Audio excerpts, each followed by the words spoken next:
Biz umrimiz davomida sevgi darslaridan qiynalamiz. Bu faqat er-xotin yoki qiz va yigit o'rtasidagi sevgi emas, bu ota-ona, farzand o'rtasidagi, qarindosh-urug', do'st, birodarlar, qo'ni-qo'shni, mahalla-ko'y, umuman sizga eng yaqin bo'lgan insonlar, qarindoshlar, aka-uka, jigarlar o'rtasidagi sevgi darslari. Biz o'ylaymiz, qachonlardir yaxshi ko'rgan insonimiz, qachonlardir mehrimizga sazovor bo'lgan inson bir kun kelib undan xulqi tufayli yoki qanaqadir bizga bo'lgan munosabati tufayli undan nafratlanib qolamiz.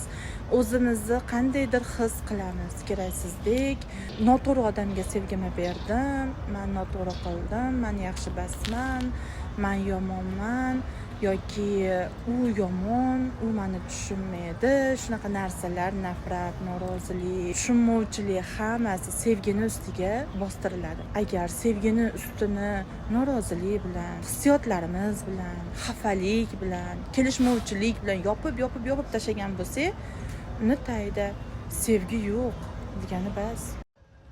Sevgi o'z-o'zidan yo'qolib qoladigan narsa emas. Biz uni yopib tashlaymiz noroziliklar bilan, xafalik bilan, keraksizdek his qilish, o'zimizni olib qochish bilan sevgini ustini yopib tashlaymiz. Lekin biz yopib tashlaganimiz bilan uni tagida sevgi yo'q degani emas.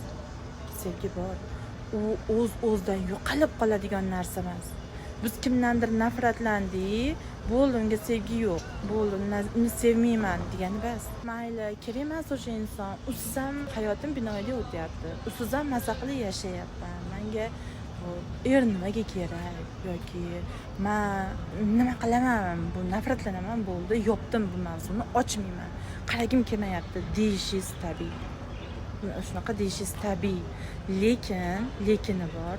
Agar siz shu yopilgan norozilik bilan yopgan bo'lsangiz, xafalik bilan yopgan bo'lsangiz, nafrat bilan yopgan bo'lsangiz, bu yopganingizni ochib tozalashingiz shart bo'ladi. Dunyo sizni bunga majbur qiladi. Siz xohlaysizmi, xohlamaysizmi, dunyo sizni bunga majbur qiladi. Biz sevgi darslaridan o'tamiz. Biz buni o'rganishimiz kerak bo'ladi. Hamma ham er-xotin yoki yigit va qiz sevgisidan kuymaydi. Vatan sevgisi bo'lishi mumkin. Boshqa davlatda yashab, vatan sog'inchi bilan yashaydigan inson ham sevgi bilan qiynaladi. Ota-onasidan nafratlanib, ota-onadan xafa bo'layotgan inson ota-onaga bo'lgan sevgi bilan sinalayotgan bo'ladi. Farzandlari bilan kelisha olmayotgan, farzandlaridan mehr ko'rmayotgan, umrini farzandiga bag'ishlab ikki og'iz yaxshi so'z eshita olmayotgan ota-onalar farzand bilan sevgi bilan qiynaladi. Biz umr bo'yi sevgi darslaridan qiynalamiz va buni o'rganishimiz kerak va bu shart.